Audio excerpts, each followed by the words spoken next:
बड़ा भारत शो। कुछ ऐसे लोगों को हम इस मंच पर बुलाते हैं जो आपको कुछ बड़ा करने के लिए प्रेरित कर जाते हैं। ऐसे लोग जो भारत को बड़ा भारत बनाते हैं, इनकी कहानियां इस शो के द्वारा हम आप तक पहुंचाते हैं। नमस्कार, मैं Vivek Bindra, founder and CEO Bada business.com। Bada Bharat, it is a tribute to India's global brand ambassadors. Maharani Laxmibai, Mother Teresa, Kalpana Chawla, Kiran Bedi, कितनी महान महिलाएं हमारे देश में आई हैं। क्योंकि देश की प्रोग्रेस तभी पॉसिबल है जब महिला एम्पावर्ड होगी। जब बेटी खड़ी हो जाती है तो विजय बड़ी हो जाती है। इसलिए मैं आज आपको जिनसे मिलवाने जा रहा हूं, उनका नाम है डॉक्टर दीपा मलिक। इनकी जिंदगी में 3 बहुत बड़ी चुनौतियां थी। पहला, डिसेबिलिटी। छाती से नीचे का हिस्सा इनका पूरी तरह काम करना बंद कर दिया। इनको मल मूत्र त्यागने में, चलने में, कुछ भी कार्य करने में बहुत कठिनाई आती है। इतनी भयंकर डिसेबिलिटी। दूसरी, उनकी उम्र बहुत हो चुकी थी। और तीसरी, ये पुरुष नहीं महिला थी। महिलाओं की अपनी इतनी समस्याएं होती हैं, बहुत तरह की समस्याएं। उसके बावजूद इन्होंने हर प्रकार के धरती से आकाश तक सारे अवार्ड जीत डाले।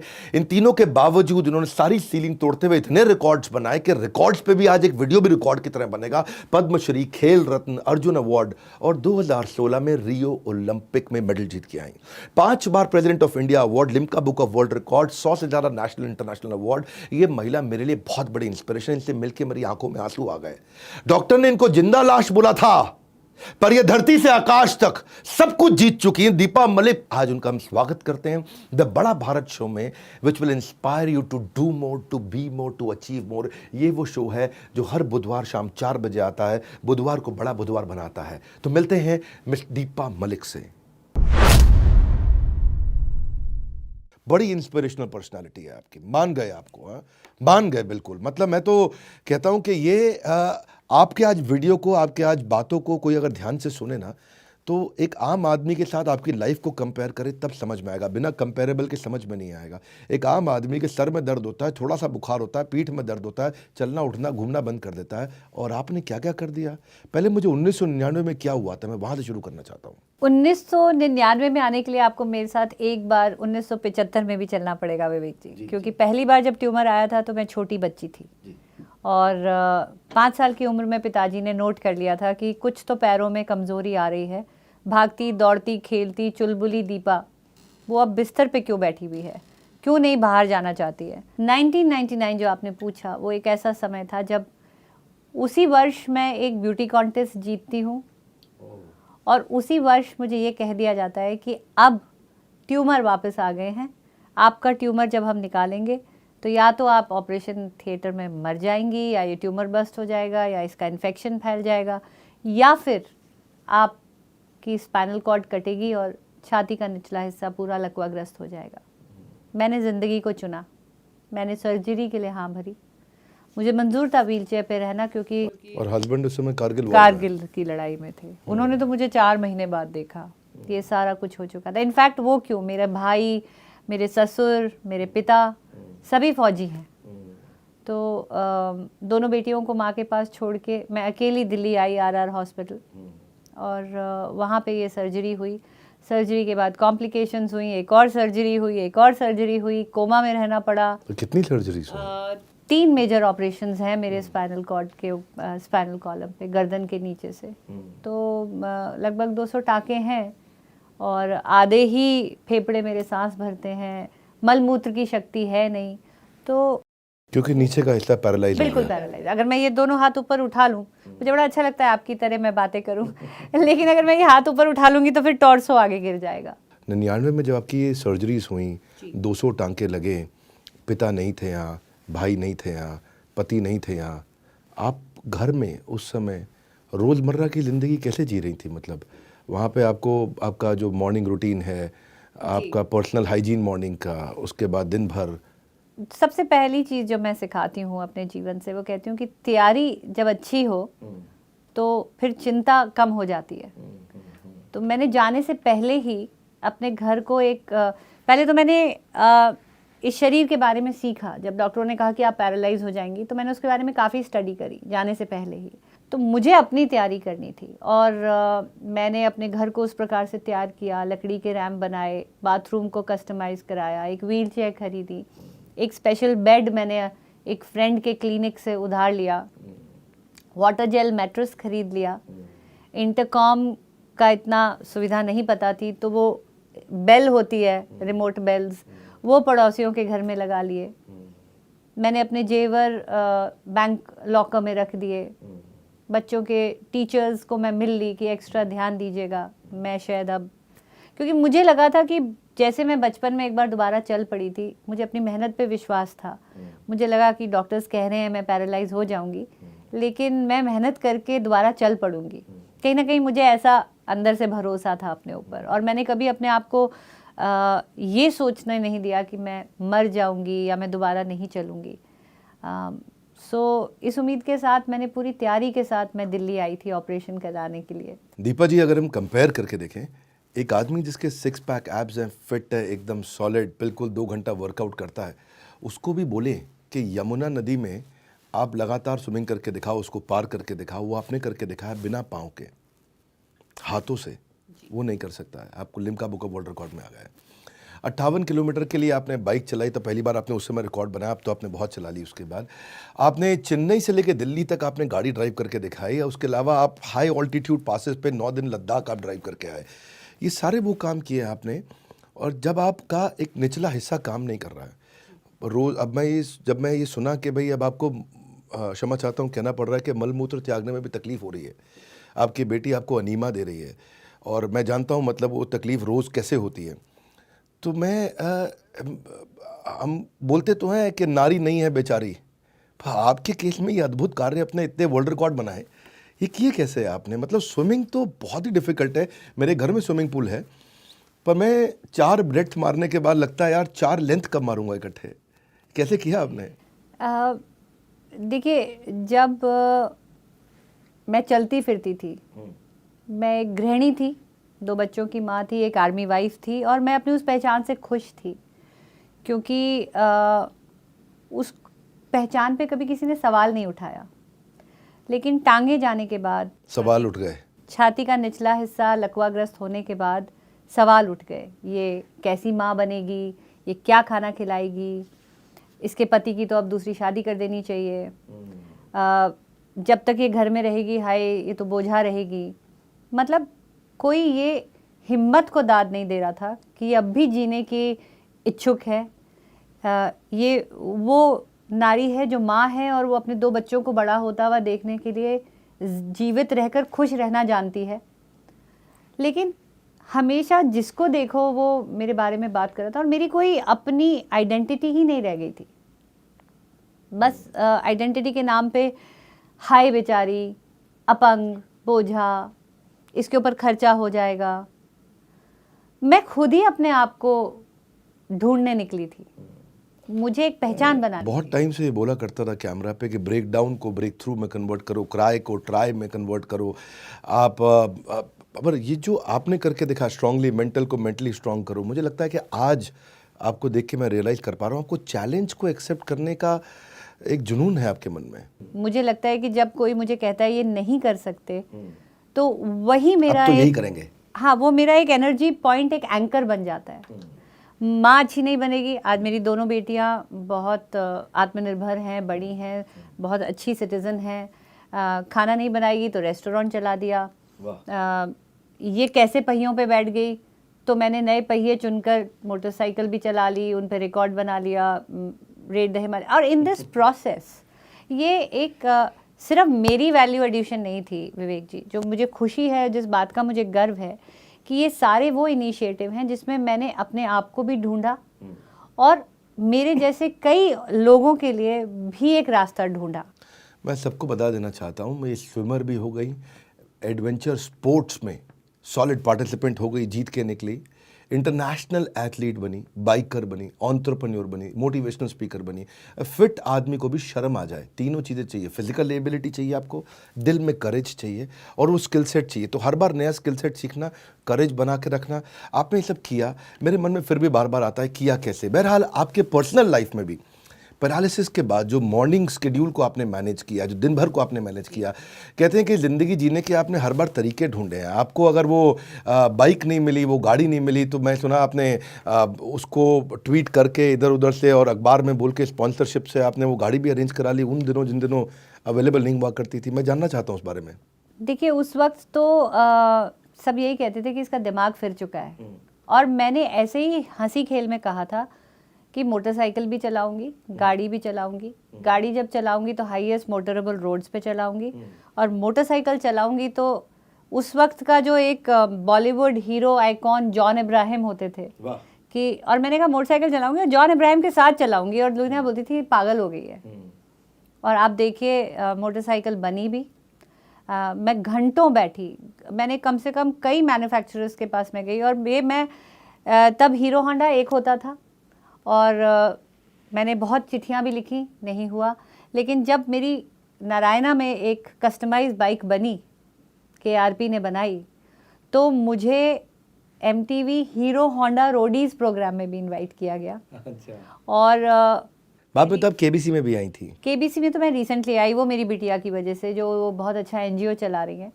लेकिन उस वक्त जो मैंने कहा था कि मैं जॉन इब्राहिम के साथ चलाऊंगी, तो एक नहीं, दो नहीं, 3 बार जो मेरी बाइक रैलीज थी, जिसमें 1600 बाइकर्स को मैं लीड कर रही थी मुंबई में। राइड फॉर सेफ्टी हमने करी थी, हेलमेट अवेयरनेस, एड्स अवेयरनेस को लेके, कई सोशल कॉजेज़ को लेके मैंने कई बार बाइक रैलीज करी हैं। और जॉन इब्राहिम जी ने स्वयं मुझे बाइक पे बैठने में मदद करी है। तो आई थिंक ये जो जिद्दी हैं आप बहुत। ज़िद्दी तो मैं हूँ, और इसका एक बहुत बड़ा उदाहरण है कि जब मैरी कॉम जी की मूवी रिलीज़ हुई थी, तो उसमें जो गाना है ज़िद्दी दिल, तो उन्होंने उस गाने को जिस दिन लॉन्च किया था, वो उन्होंने मुझे डेडिकेट किया था कि सैल्यूटिंग द ज़िद्दी दिल स्पिरिट। तो वो भी मेरी एक बहुत फेवरेट ट्रॉफी है जो मेरे घर में है। ऑफ दीपा मलिक। ऑफ दीपा मलिक। मैंने देखा कि रियो ओलंपिक के सिलेक्शन में आपके ऊपर एक आरोप लगा कि आपने चीटिंग किया। पैरा ओलंपिक में मेडल आपने जीता, बाद में आप उस कमेटी की प्रेसिडेंट बनाई गई, और उसके बाद मैंने देखा कि हमारे देश में बड़ी सक्सेस मिली, टोक्यो के अंदर 19 मेडल आए। तो एज ए प्रेसिडेंट आपका क्या कंट्रीब्यूशन रहा, क्या मेहनत रही, कैसे किया आपने?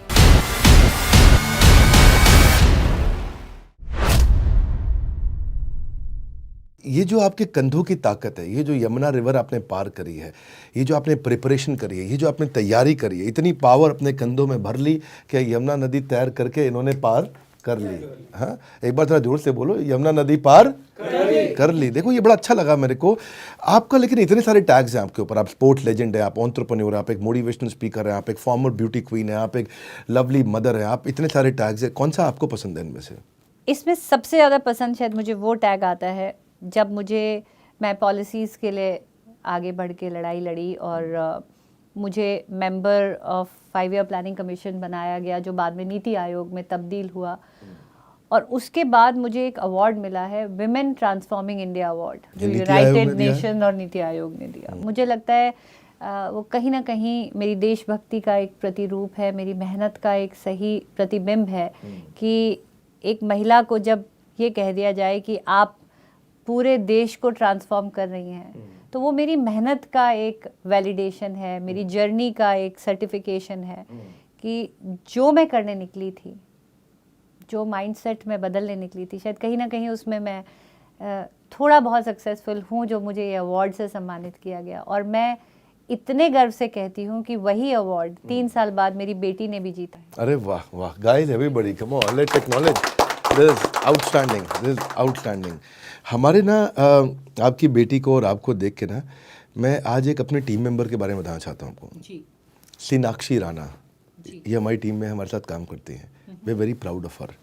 सोनाक्षी एक यंग लड़की, उस बेचारी को 6 साल तक वो बेड रिडन थी, और 6 साल बेड रिडन होने, क्यों बेड रिडन थी? क्योंकि उसको उसकी रीढ़ की हड्डी के अंदर एक अजीबोगरीब ट्यूबरक्लोसिस हो गया था 2015 में जी। तो वो चल नहीं सकती थी, और कोविड के दौरान उनके हस्बैंड का बिजनेस भी ख़त्म हो गया कोचिंग का, तो फिजिकल कोचिंग वो किया करते थे। और सोनाक्षी ने हमारे को 2020 में कोविड के बाद ज्वाइन किया। बहुत मोटिवेट हुई, बहुत ज़बरदस्त तरीके से। वो हमारी IBC है, इंडिपेंडेंट बिजनेस कंसल्टेंट है, पर हमारी टीम में ही है वो, फुल टाइम हमारे साथ काम करती हैं। आज उन्होंने 20 लाख रुपए का रेवेन्यू किया, और जो उनके लिए 20 लाख था वो बहुत इंपॉर्टेंट था, वैल्यूबल था। उन्होंने अपने कर्ज़ों को निपटाया, और कहीं ना कहीं मुझे लगता है कि वो आपसे इंस्पायर्ड हैं। लेकिन मुझे लगता है आज पूरे देश को, अगर हम अपने पोस्ट प्रोडक्शन टीम को बोलें कि सोनाक्षी राणा जी का भी फोटोग्राफ दिखाएं यहाँ पे, पर जैसे जैसे आप आगे बढ़ते हैं मैं एक इम्पॉर्टेंट कहानी बताना चाहता हूँ, यहाँ चर्चा करना चाहता हूँ सबसे, कि जब आप जीवन में आगे बढ़ते हैं और आगे बढ़ रहे होते हैं तो आपको पीछे खींचने वाले बहुत लोग तैयार होते हैं। और पीछे जो खींचने वाले हैं उनमें मैंने देखा कि रियो ओलंपिक के सिलेक्शन में आपके ऊपर एक आरोप लगा कि आपने चीटिंग किया वहाँ पे, और वो आरोप बाद में हाई कोर्ट में आपने वो केस लड़ा और आप वो केस जीती भी। लेकिन जब वो आरोप लगा था तो ऐसा बोला गया था कि भाई आप तो पैसे वाली हैं और आपके पास पावर है, आप इंटेलिजेंट हैं, इसीलिए आपका सिलेक्शन हो गया, और किसी और देवी जी ने वो आप पे आरोप लगाया था। अगर मेरी ज़िंदगी में सबसे दुखी पल था तो वो था, क्योंकि जिसकी पूरी बैकग्राउंड आर्मी की है, जो ऑनेस्टी, इंटीग्रिटी, लॉयल्टी की एक सर्विसेज है, और उन्हीं वैल्यूज़ के साथ मैं बड़ी हुई हूँ। तो क्या हुआ था केस में? हुआ ये था कि एक ही स्लॉट आया था महिला खिलाड़ी के लिए, क्योंकि इतने नंबर ऑफ खिलाड़ी खेलते हैं, और इतने नंबर ऑफ खिलाड़ी खेलते हैं तो उसके प्रपोर्शन में एक स्लॉट आता है, एक फार्मूला है 3:1 का। तो बहुत ज़्यादा महिलाएं क्वालिफाई नहीं हो पाती हैं, और अगर क्वालिफाई होती हैं तो उस पर तो एकमात्र सीट आई थी, और हम 2 महिला खिलाड़ी उसकी दावेदार थीं। तो जो मेरी साथी खिलाड़ी थी वो मुझसे छोटी भी थी, लेकिन उसके साथ एक चीज़ और जुड़ी हुई थी। मैं एक जनरल की बहू और कर्नल की वाइफ थी, उनके पापा जूनियर रैंक से रहे थे। तो यहाँ तक भी सवाल हुए कि क्योंकि मैं एक सीनियर ऑफिसर की बहू या बेटी हूँ, इसलिए आपको फेवर तो मेरे को फेवर कर दिया गया। मैं इंग्लिश बोलती हूँ इसलिए फेवर कर दिया गया, या मैं ऑलरेडी एक अर्जुन अवॉर्डी हूँ, तो मैंने अपना प्रेशर डालकर या अपना इन्फ्लुएंस डालकर अपनी जो फाउल थ्रोज थी उसको भी लेजिटिमेट करके, और कहीं ना कहीं क्योंकि हुआ ये था कि 2015 तक मैं जैवलिन खिलाड़ी थी, और 2016 में मेरा इवेंट चेंज हो गया और शॉटपुट ही आया मेरी डिसेबिलिटी कैटेगरी में।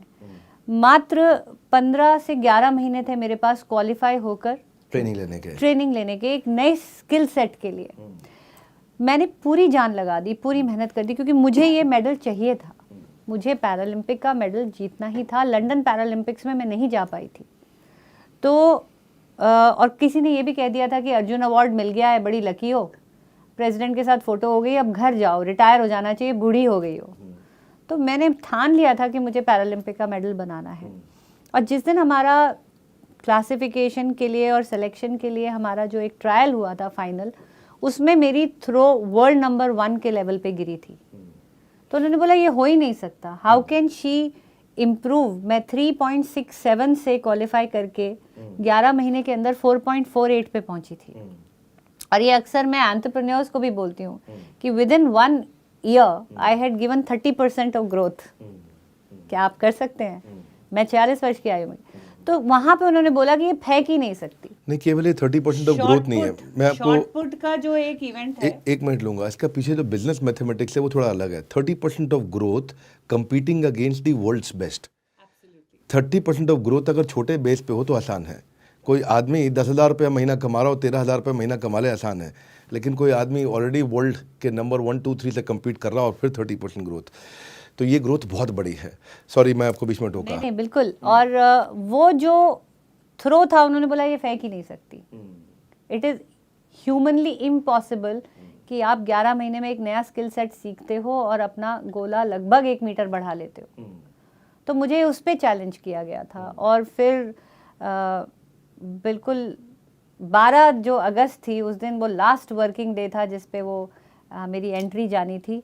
11 अगस्त की शाम 6 बजे वर्डिक्ट आया, और इस तरह से मेरा सिलेक्शन हुआ। तो लोग अक्सर पूछते हैं कि दीपा जी, जब आपने मेडल जीता तो आपको कैसा लगा? मेरे लिए वो मेडल जीतना अब मेडल ना रहकर मेरी ईमानदारी का एक सबूत था कि आप मेरिट पे गई हैं। 4.48 पे मेरे को हाई कोर्ट ले जाया गया था विवेक जी। 4.61 पे मैंने मेडल जीता है। वहाँ जाके भी मैंने मेडल बढ़ाया है। और जो दाद देती हूँ मेरे सपोर्टिंग, मेरी टीम को, मेरे बच्चों को, मेरी मेंटल ट्रेनर को, जिन्होंने मुझे उस पॉजिटिव स्टेट ऑफ माइंड में वो फायर जला के रखी कि मैंने हिम्मत नहीं हारी। क्योंकि वहाँ आप टूट भी सकते थे और बन भी सकते थे, लेकिन वही habit to make the negativity और anchor and convert it into positivity, वो 4.48, 4.61 बना और अपने आप लोगों के मुंह बंद हुए। दीपा जी, आप तो हमारे देश में आर्मी के जनरल की बहू थी, आपका महाराष्ट्र के अंदर एक बड़ा फार्म हाउस और बड़ा मकान और सब कुछ, बहुत मैंशन वहाँ एक तरह से, और यहाँ पे आप दिल्ली में एक गांव में, शाहपुर जाट की गली में, साउथ एक्स के पास एक गांव है, लाल डोरा की ज़मीन, वहाँ तंग गलियाँ, छोटा मकान, तो यहाँ क्यों रही आप इतने साल?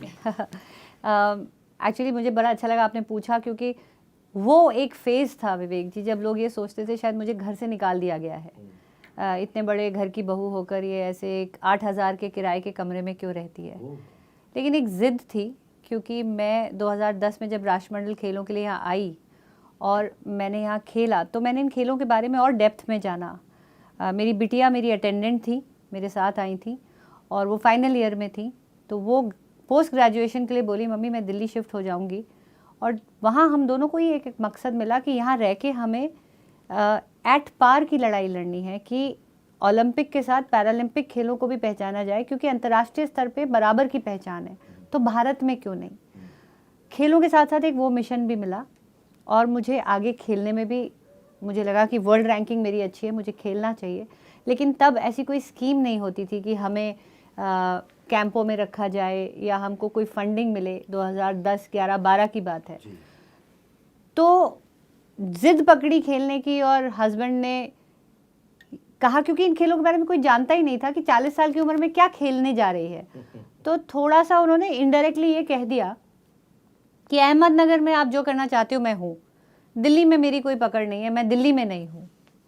मैं कहा रहना तो मुझे दिल्ली में ही पड़ेगा, क्योंकि यहीं से मुझे वो लड़ाई लड़नी है, पॉलिसी की लड़ाई लड़नी है, मुझे खेलना है। तो फिर मैं अपने बूते पे आई और मैंने कहा आज के बाद मैं 1 रुपया घर से नहीं लूँगी। तो उस वक्त उतना ही पैसा था, एक जैवलिन 1 लाख रुपए का आता है, फिर फिजियोथेरेपी की फ़ीस, फिर जिम की फ़ीस, तो बहुत पैसे बचाने पड़ते थे। और वहाँ से एशियाड विलेज पास था और श्री फोर्ट स्पोर्ट्स कॉम्प्लेक्स और जवाहरलाल नेहरू स्टेडियम पास था, तो इसलिए वहाँ पे एक कमरा लेके मैं रही और खुद ही फिर, और वहीं से मेरा एक मोटिवेशनल स्पीकर का अवतार भी जगा, क्योंकि जब मैं मोटिवेशन के तौर पे अपनी कहानी कॉर्पोरेट्स में शेयर करने लगी तो थोड़े बहुत पैसे भी मिलने मिले, और जब पॉलिसीज़ आई तब जाके पैसे मिले। और आज इसी शहर में मैं एक पेंट हाउस में रहती हूँ जिसमें 1 रुपया भी किसी से मांग के नहीं बनाया है। ओलंपिक का मेडल आप जीत के आए, जीवन में बड़ा बदलाव आया होगा उसके बाद में, क्योंकि ओलंपिक का मेडल तो ओलंपिक का मेडल है, कितने भी अवार्ड रिवॉर्ड आपको रिकग्निशन मिले, उसके बाद अच्छा बहुत से लोग ऐसे रहे होंगे जिन्होंने पहले क्या क्या बोला और उसके बाद अब वही लोग जो है बोलते होंगे कि भाई हमारी बेटी है, हमारे घर की है। मेरे साथ खुद के साथ भी ऐसा हुआ, मेरे अपने माता पिता नहीं थे, I was an orphan, so my mother got married with someone else, so not orphan exactly, लेकिन पेरेंट्स नहीं थे, तो बड़े चैलेंजेस थे बचपन से लेकर के। और कई बार ऐसा होता है कि आपको रिश्तेदार रखना चाहते हैं, कुछ नहीं भी रखना चाहते हैं। मैं उन तकलीफ़ों को आज नहीं बात करूंगा, आज तो बात आपकी हो रही है, पर आज सब के सब जितने दूर दूर के भी रिश्तेदार हैं सब बड़ा प्यार करते हैं। ऐसा आपके साथ भी हुआ होगा? सोच तो इतनी बदल गई है अब कि जब ओलंपिक में योगेश्वर दत्त का मेडल मिस हो गया था, तो मैं तो एक तो आउटसाइड कम्युनिटी की लड़की हूँ, मैं एक पंजाबी हूँ जो जाटों के घर आई थी, ऊपर से मैं बीमार हो ली, तो फिर भी उसके बावजूद एक गांव की बहू थी जो जाट नहीं थी, फिर भी लोगों ने ये कहा कि कोई बात नहीं, अभी हमारे गांव का एक शेर बाकी है, ओलंपिक में मेडल नहीं आया, पैरालंपिक में पक्का आएगा। तो आप इस एक लाइन में देखिए, गांव में पहली चीज़ एक बहू को जो अपंग है शेर गांव का कहा जा रहा है, तो उसमें आप जेंडर कन्वर्जन देखिए, उसके अंदर भी एक लड़के जितनी पावर देखी जा रही है बहू के अंदर, गांव का शेर। और दूसरी चीज़ पैरालंपिक और ओलंपिक को एक समान समझा जा रहा है, ये है नए भारत का रूप। बहुत सुंदर, और इसीलिए हम लेके आए हैं आपके लिए बड़ा भारत। और लोगों से मिलवाना चाहता हूँ आपको, ऐसे कमेंट बॉक्स में बताते रहिए किससे मिलना चाहते हैं, लेकिन मैं अब आपको अगले सब्जेक्ट पे ले जा रहा हूँ, मेरे लिए इंपॉर्टेंट है वो। पैरालंपिक में मेडल आपने जीता, बाद में आप उस कमेटी की प्रेसिडेंट बनाई गई, और उसके बाद मैंने देखा कि हमारे देश में बड़ी सक्सेस मिली, टोक्यो के अंदर 19 मेडल आए, जो आई थिंक आज तक के हाईएस्ट रहे हैं। आपका क्या रोल था, कैसे कंट्रीब्यूट किया, और जो प्रॉब्लम्स आपने फेस करी हैं तो आपने ज़रूर उसके लिए कुछ ना कुछ काम किया होगा, तो एज अ प्रेसिडेंट आपका क्या कंट्रीब्यूशन रहा, क्या मेहनत रही, कैसे किया आपने? देखिए, जिस वक्त मुझे प्रेसिडेंट की कुर्सी पे बिठाया गया उसके एक हफ्ते के अंदर पैंडेमिक फुल स्विंग में आया, कोविड-19 का लॉकडाउन। तो एकदम से एक एथलीट से एडमिनिस्ट्रेटर के रोल में आना, और वो भी एक ऐसी कुर्सी पे बैठना एक ऐसे वक्त में, अगेन जिसका कोई बता नहीं सकता कि पेंडेमिक में आपको फेडरेशन कैसे चलानी है। तो एक बार फिर मेरे लिए बहुत बड़ा नया रोल था, लेकिन एक ही प्रिंसिपल मैंने अपनाया कि जब मैं एथलीट थी तो मुझे अपने एडमिनिस्ट्रेटर से क्या अपेक्षा रही। तो शायद प्रेसिडेंट की तरह नहीं, एक एथलीट की सोच की तरह मैंने इस फेडरेशन को चलाया। And I was very fortunate, team भी बहुत बेहतरीन थी हमारी, सबने जुड़ के काम किया। मैं बिल्कुल अकेले इसका क्रेडिट नहीं ले सकती, लेकिन एथलीट की क्या ज़रूरत होती है, क्या टाइम बाउंड ज़रूरत होती है, अगर उसको अपनी फंडिंग चाहिए, अगर उसको अपनी प्रोस्थेटिक लेग चाहिए, अगर उसको प्रैक्टिस के लिए एम्यूनेशन चाहिए, अगर उसको अपना न्यूट्रिशन चाहिए, तो एक एथलीट की ट्रेनिंग में सब कुछ टाइम बाउंड होता है। तो बहुत प्रोएक्टिव रह के उस चीज़ को समय समय पर उस तक पहुंचाया। और एक जो मेजर चीज़ मैं समझती हूँ कि मैं कंट्रीब्यूट कर पाई इंडिया में, और ख़ासकर दिव्यांग खेलों में, अभी तक न स्पोर्ट्स साइंस का योगदान नहीं था, क्योंकि मैंने स्पोर्ट्स साइंस को अपनाया था। टारगेट ओलंपिक पोडियम स्कीम के तहत हमको कस्टमाइज़ करने की जो सुविधा मिली, उसका एक एक्सपीरियंस मेरे पास था।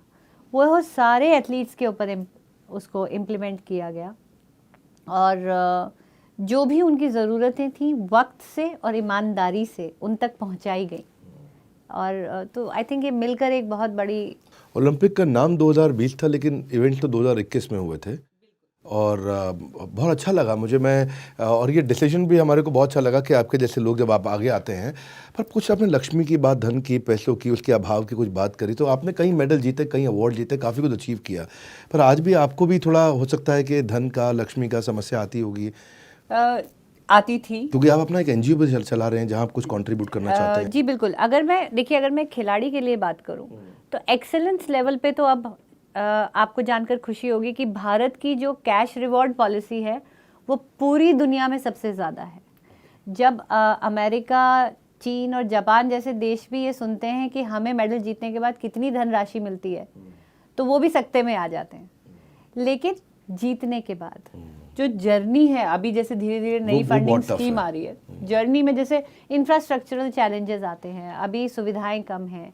गांव का अगर बच्चा खेलना चाहता है तो कितनी दूर में उसको एक स्टेडियम मिलेगा, या अगर वो घर पे अपनी सुविधा क्रिएट करना चाहता है तो उसको एक फिजियोथेरेपिस्ट चाहिए, एक नर्स चाहिए। जैसे अगर मेरी जैसी सिचुएशन है, अनीमा लेना है, कैथेटराइजेशन करना है, डायपर्स का खर्चा अलग है, आपको फिर इंजरी मैनेजमेंट भी करना पड़ता है, सही न्यूट्रिशन डाइट भी चाहिए, और transportation end to end accessibility के साथ चाहिए। आप घर से निकलकर स्टेडियम तक पहुंच रहे हैं, स्टेडियम से वापस घर आ रहे हैं, तो क्या कोई ऐसी गाड़ी है जिसमें आप अपना पूरा तामझाम लेके, एक थ्रो चेयर होती है इतनी बड़ी, फिर जैवलिन होते हैं 2.5 मीटर के, क्या आप एक दिव्यांग व्यक्ति अकेला ये सब लेकर पहुंच सकता है स्टेडियम, या उसको सपोर्ट करने वाले भी लोग कम होते हैं। तो एनजीओ हमने स्टार्ट किया है। ऑफ कोर्स अब मुझे बड़े स्तर पे काम करने का मौका मिल रहा है एज अ प्रेसिडेंट। मेरी क्या नाम है आपकी एनजीओ का?